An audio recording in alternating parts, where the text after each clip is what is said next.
Hello Formula One fans, and welcome back. The 2026 Canadian Grand Prix delivered mixed emotions for Ferrari supporters. On one side, there was genuine optimism. Later describing it as his happiest day at Ferrari so far. Ferrari finally looked competitive again, showing signs that progress is being made. But for many Ferrari fans, especially supporters of Charles Leclerc, Canada ended with a familiar feeling. Frustration. Leclerc crossed the line in P4. Close to the podium. Close to contention. Yet once again, not quite where many expected him to be. The question now becomes, why is Charles Leclerc still struggling to return to the level we saw in 2025?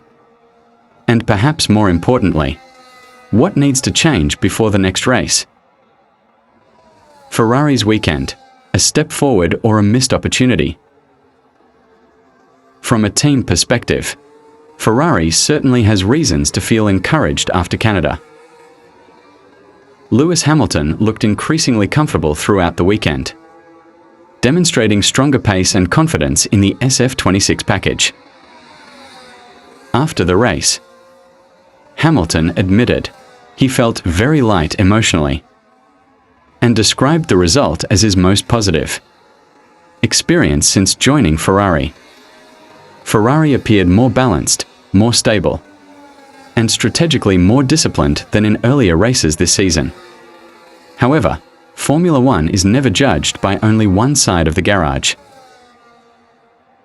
Because while Hamilton celebrated a podium, Charles Leclerc was left outside the top three once again. For a driver widely regarded as one of the fastest qualifiers and purest racers on the grid, P4 feels respectable, but insufficient. Especially when expectations surrounding Leclerc remain extremely high. Why did Leclerc fall short? There appear to be three major reasons behind Leclerc's inability to fight for a podium in Montreal. 1. Ferrari's setup may have favored Hamilton. One of the clearest signs from the Canadian weekend was Hamilton's growing comfort with the Ferrari package. Reports suggest Ferrari introduced adjustments that aligned more naturally with Hamilton's driving style, particularly in braking, confidence and rear stability, that appeared to unlock stronger race pace for the seven-time world champion. For Leclerc, however, the picture looked less convincing. Charles typically performs best in a car that allows sharp front-end rotation and aggressive corner entry. If the balance shifts too far away from that preference, even a driver of his quality can struggle to maximize performance. And Canada may have exposed exactly that point too. Leclerc still lacks the momentum of 2025. Many fans remember how competitive Leclerc looked in 2025. 2026, however, that rhythm has not fully returned. The pace is often there. The flashes of brilliance remain. But race weekends continue, ending with near misses rather than breakthrough moments. And in Formula One, momentum matters. Right now, Leclerc appears stuck in a difficult middle ground. Good enough to stay near the front, but not yet strong enough to consistently fight for victories. 3.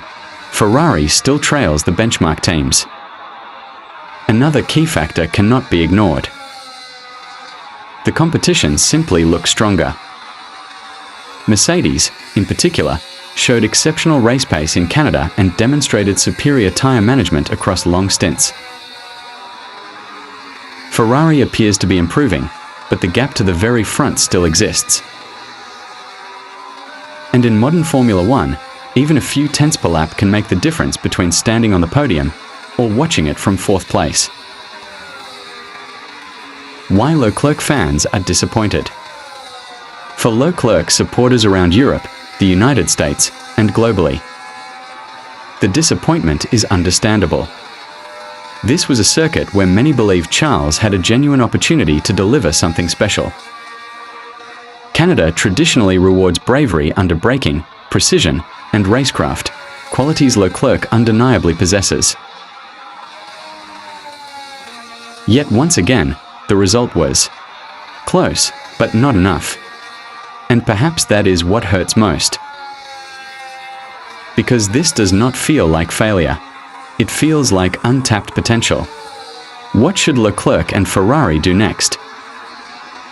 Looking ahead to the next Grand Prix, Ferrari must respond carefully. Here are 3 critical adjustments that could help Leclerc return to the front. First, build the setup more around Leclerc's strengths. Ferrari cannot afford to develop exclusively toward one driving philosophy. Hamilton's success is important, but Leclerc remains one of Ferrari's biggest long-term assets. The team must ensure Charles receives a car that suits his natural attacking style. Elite drivers often gain critical track position immediately. Against rivals like Verstappen, Russell, and the resurgent Mercedes lineup, hesitation can be costly. Charles may need to take greater strategic risks if he wants to return to victory contention.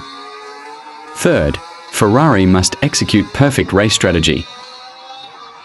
Ferrari's strategic decision-making has faced criticism for years. In today's Formula One, margins are too small for hesitation or operational mistakes. If Ferrari truly wants to challenge for championships again. Championship-caliber drivers often experience difficult phases before returning stronger. The speed is still there. The talent is unquestionable. But time in Formula One moves quickly. The real question is, will Canada become the turning point for Charles Leclerc, or another missed opportunity in a season slipping away? Let us know your thoughts. Can Leclerc still return to championship form in 2026? And for more international Formula One coverage focused on Charles Leclerc and Ferrari, subscribe to DB Studio 53.